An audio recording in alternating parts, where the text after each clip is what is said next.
তো hello friend, welcome to the Sudipta 0.2 YouTube পক্ষ থেকে সকলকে জানাই স্বাগতম।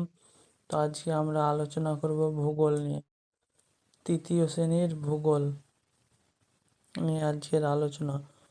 তো প্রথম অধ্যায়ের নাম হচ্ছে সৌরমণ্ডল ও মহাকাশের পরিচয়। এই অধ্যায় থেকে কিছু প্রশ্নোত্তর নিয়ে আলোচনা করা হবে। তো চলুন ভিডিওটি শুরু করা যাক। 1 নম্বর প্রশ্ন, সৌরমণ্ডল কি? উত্তর, সূর্য এবং তার আশেপাশের গ্রহ, উপগ্রহ ও অসংখ্য নক্ষত্র নিয়ে যে জগৎ গড়ে ওঠে তাকে সৌরমণ্ডল বা সৌর পরিবার বলে।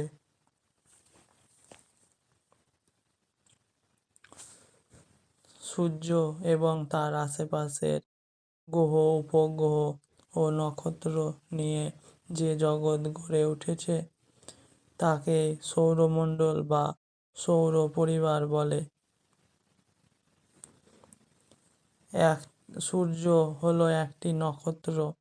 এটি একটি জ্বলন্ত অগ্নিপিণ্ড যা সবসময় তাপ ও আলো উৎপন্ন করে চলেছে। প্রায় 13 লক্ষ ও পৃথিবীর এর করলে যা আয়তন হবে সূর্যের আয়তন প্রায় তার সমান।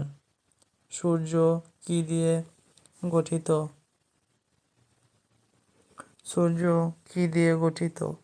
সীসা, লোহা,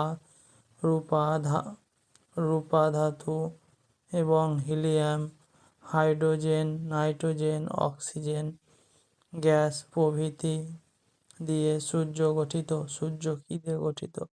সীসা, লোহা, রূপা ধাতু এবং helium, hydrogen, nitrogen, oxygen gas প্রভৃতি দিয়ে সূর্য গঠিত।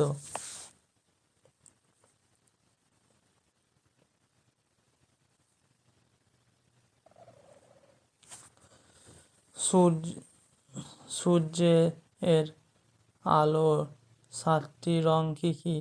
সূর্যের আলোর 7টি রং কি কি? সূর্যের আলোর 7টি রং হলো বেগুনি, নীল, আকাশী, সবুজ, হলুদ, কমলা ও লাল। এদের সংক্ষেপে বলে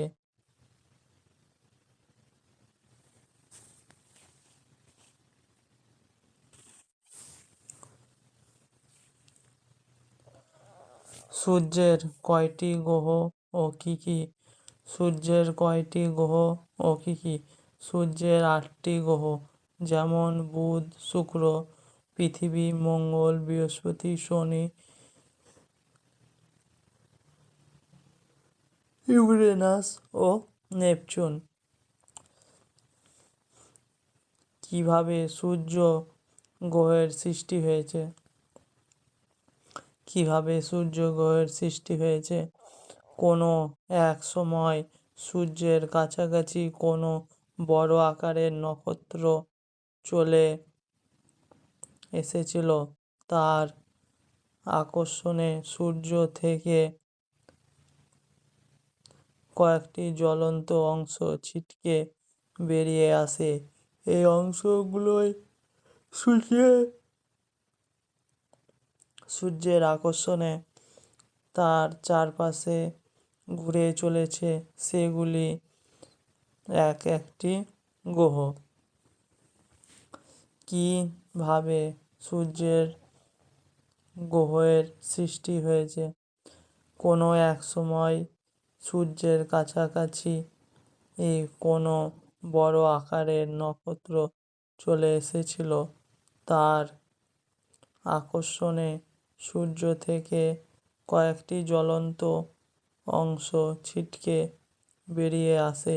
এই অংশগুলোই সূর্যের আকর্ষণে তার চারিপাশে ঘুরে চলেছে। সেইগুলি এক একটি গ্রহ।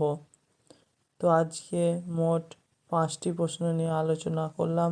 ভিডিওটি ভালো লাগলে অবশ্যই চ্যানেলটিকে সাবস্ক্রাইব, লাইক এবং শেয়ার করতে ভুলবেন না।